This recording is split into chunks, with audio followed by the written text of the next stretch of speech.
આજે આપણે બનાવીશું ખાવામાં એકદમ સ્વાદિષ્ટ અને હેલ્ધી સરગવાની સિંગનું શાક. તો સરગવાની સિંગનું શાક બનાવવા માટે તમે જોઈ શકો છો અહીંયા એક ડીશની અંદર સરગવાની સિંગને કટ કરી ઉપરની છાલ કાઢી અને ધોઈને એક ડીશની અંદર લઈ લીધી છે. તો હવે સરગવાની સિંગનું શાક બનાવવા માટે આપણે સરગવાની સિંગને એક કુકરની અંદર લઈ લઈશું. સરગવાની સિંગને કુકરની અંદર લઈ લીધા પછી હવે આપણે કુકરની અંદર અડધા ગ્લાસ જેટલું પાણી ઉમેરીશું.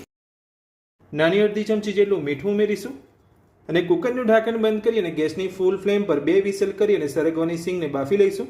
તો સરગવાની સિંગ આપણી બફાઈ રહી છે ત્યાં સુધી આપણે શાકની ગ્રેવી બનાવીશું. તો શાકની ગ્રેવી બનાવવા માટે સૌથી પહેલા આપણે કડાઈની અંદર 3 મોટી ચમચી જેટલું તેલ ગરમ કરીશું. તો તેલ આપણું ગરમ થઈ ગયું છે. તો હવે આપણે તેલની અંદર નાની અડધી ચમચી જીરું ઉમેરીશું.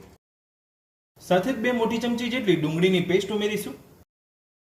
ડુંગળીની પેસ્ટ ઉમેરી લીધા પછી બધું સરસ મિક્સ કરી લઈશું અને બધું થોડું સાંતળી દઈશું. બધું થોડું સાંતળી લીધા પછી હવે આપણે કડાઈની અંદર 1 ચમચી આદુ લસણ મરચાંની પેસ્ટ ઉમેરીશું. બધું સરસ મિક્સ કરી લઈશું અને આદુ લસણ મરચાંની પેસ્ટને પણ થોડી સાંતળી દઈશું. તો ડુંગળી અને આદુ લસણ મરચાંની પેસ્ટને સાંતળી લીધા પછી હવે આપણે કડાઈની અંદર 4 મોટી ચમચી જેટલા કાચા સિંગદાણાનો ભૂકો ઉમેરીશું અને બધું સરસ મિક્સ કરી લઈશું. બધું સરસ મિક્સ કરી લીધા પછી હવે આપણે 1 વાટકી ટામેટાની પેસ્ટ ઉમેરીશું. સાથે જ નાની અડધી ચમચી મીઠું ઉમેરીશું. તો મીઠું ઉમેરતી વખતે તમારે ધ્યાન રાખવાનું છે કેમ કે આપણે અહીંયા સરગવાની સિંગને બાફતી વખતે મીઠું ઉમેર્યું હતું. તો હવે આપણે બધું સરસ મિક્સ કરી લઈશું. બધું જ મિક્સ કરી લીધા પછી હવે આપણે તેની અંદર 1 ચમચી ધાણા જીરું પાવડર ઉમેરીશું. અડધી ચમચી હળદર પાવડર ઉમેરીશું. સાથે જ 2 ચપટી ગરમ મસાલો ઉમેરીશું. 1 ચમચી કાશ્મીરી લાલ મરચું ઉમેરીશું.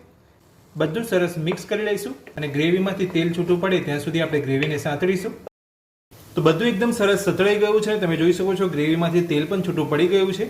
તો હવે આપણે કડાઈની અંદર પાણી સાથે બાફેલી સરગવાની સિંગને ઉમેરી લઈશું અને બધું સરસ ગ્રેવી સાથે મિક્સ કરી લઈશું. તો બાફેલી સરગવાની સિંગ ઉમેરીને આપણે અહીંયા બધું સરસ મિક્સ કરી લીધું છે. તો હવે આપણે શાકને ગેસની મીડિયમ ફ્લેમ પર 5 મિનિટ માટે ઢાંકીને થવા દઈશું. તો શાકને ઢાંકીને 5 મિનિટ જેટલો સમય થઈ ગયો છે. તો હવે આપણે શાકને ચેક કરી લઈશું. તો તમે જોઈ શકો છો શાકમાંથી તેલ છૂટું પડી ગયું છે અને આપણું સરગવાની સિંગનું શાક બનીને તૈયાર છે. તો હવે આપણે શાકની અંદર ઝીણા સમારેલા ધાણા ઉમેરીને બધું સરસ મિક્સ કરી લઈશું.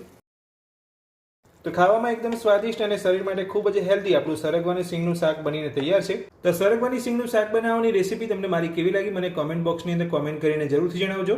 આજની રેસીપી પસંદ આવી હોય તો વિડીયોને લાઈક જરૂરથી કરજો.